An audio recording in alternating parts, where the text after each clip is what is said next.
Grammar का जो fourth tenses नाम का जो लेसन है आज हम वो पढ़ेंगे, लेकिन उसके पहले अभी तक मेरे चैनल को सब्सक्राइब नहीं किया तो कर लीजिए। और चलिए, स्कूल में ऑलरेडी इस लेसन को मैंने पढ़ा दिया है, लेकिन उसके एक्सरसाइजेस के आंसर अगर आपको चाहिए तो चलिए देखते हैं। इस फर्स्ट एक्सरसाइज में हमें प्रेजेंट टेंस में लिखना है दे इज़ नॉट माई नेबर्स, यहाँ पे दे आर होना चाहिए।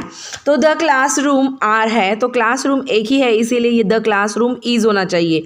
पारुल आर लिखा है, अब पारुल एक लड़की का नाम है तो यहाँ पे सिंगुलर फॉर्म है, इसलिए पारुल इज आना चाहिए। चलिए नेक्स्ट एक्सरसाइजेस और भी देख लेते हैं, कुछ कुछ मिस्टेक्स है वो भी कंप्लीट कर लेते हैं।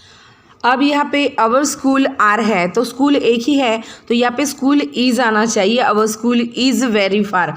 अभी यहाँ पे वी के बाद प्लेज है तो जैसे कि आपको पता होगा कि वी आई वी दे के बाद हम प्ले लिखते हैं तो वी प्ले बास्केटबॉल होना चाहिए था। चलिए सेकेंड एक्सरसाइज देख लेते हैं। यहाँ पे हमें प्रेजेंट परफेक्ट कंटिन्यूस टेंस में सेंटेंस को लिखना है।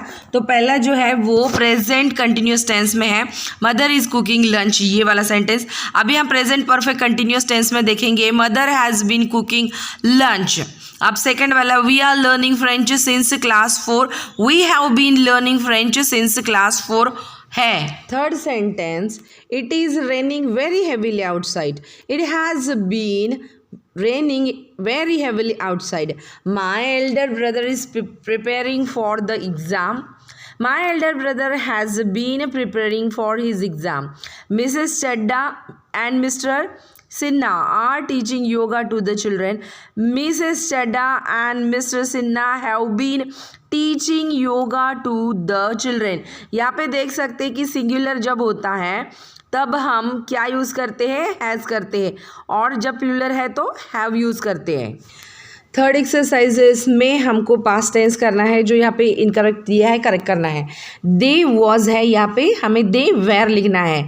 यहाँ पे हु वॉज है, अगर बेस्ट फ्रेंड्स है मतलब बहुत सारी है तो हु वेर आना चाहिए सेकंड सेंटेंस में। अब यहाँ पे देखिए पुडिंग तो एक ही होती है तो यहाँ पे हु वॉज चाहिए था, उन्होंने हु वेर लिखा है। चलिए यहाँ पे फोर्थ सेंटेंस में स्टोन्स जो होते हैं ये बहुत है तो यहाँ पे वेयर होना चाहिए, इसीलिए there were too many stones हो, यहाँ पे मैंने लिखा है। अब यहाँ पे फिफ्थ सेंटेंस में देखिए वेयर वॉज लिखा है, रिलेटिव्स मतलब बहुत सारे हैं तो where were your relatives last week, ऐसे आंसर यहाँ पे लिखा गया है।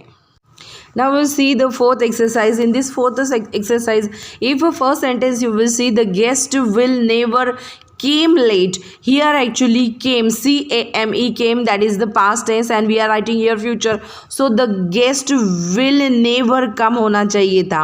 Okay, now in the second sentence I shall not be watch those magic movies, ये ऐसे नहीं चाहिए था, ये यहाँ पे I shall not be watching चाहिए था। Okay, now the next sentence I will always helping you, यहाँ पे देखिए सी विल और हेल्पिंग नहीं होना चाहिए, विल हेल्प होना चाहिए था।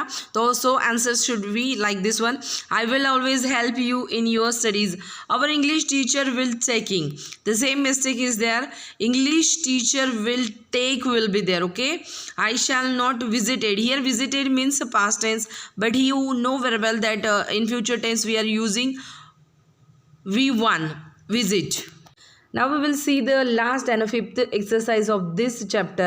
Rewrite the following sentences using the correct form of the verbs given in the bracket. Bracket में जो verbs दिए है उसको हम करेक्ट फॉर्म में करेक्ट टेंस में यूज़ करके लिखना है। The boys paint since morning, अब यहाँ पे सिंस मॉर्निंग मतलब सुबह से, तो यहाँ पे आंसर होगा the boys have been painting आना चाहिए था, तो ऐसे हम यहाँ पे लिखेंगे। सेकंड देखते हैं, he know me for a long time, for है तो नियम बदल जाता है, रूल बदल जाता है, और इसीलिए यहाँ पे होगा ही हैज़ नॉन मी, पूरा का पूरा प्रेजेंट परफेक्ट होना चाहिए। यहाँ पे नीचे देखिए I shall get a job before the month end लिखा है, तो यहाँ पे एक लॉजिक लगाना पड़ेगा, I shall get a job before the end of the month, ये मंथ जो है ये एंड होने के पहले मुझे क्या करना चाहिए, जॉब मिल जाना चाहिए। ये फ्यूचर टेंस का है इसलिए यहाँ पे ये आंसर आता है।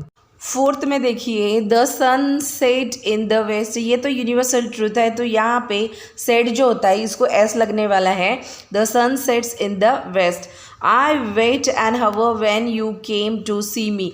अब देखिए व्हेन यू केम है, यहाँ पे पास्ट टेंस है तो वेट भी पास्ट टेंस में होना चाहिए। I waited an hour.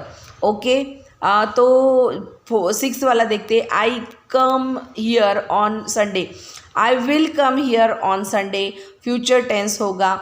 And last जो 7, अब देखते लास्ट वाला sentence, we live in India since 2001, मतलब 2001 से। तो आंसर होगा we have been living in Delhi since 2001। ये आंसर होगा। भाई वीडियो बना दिया है, शेयर कीजिए, सब्सक्राइब कीजिए, अच्छा लगे तो लाइक भी कर दीजिएगा। और पूरा वीडियो आपने देख लिया है तो धन्यवाद, ऐसे ही देखते रहिए। धन्यवाद।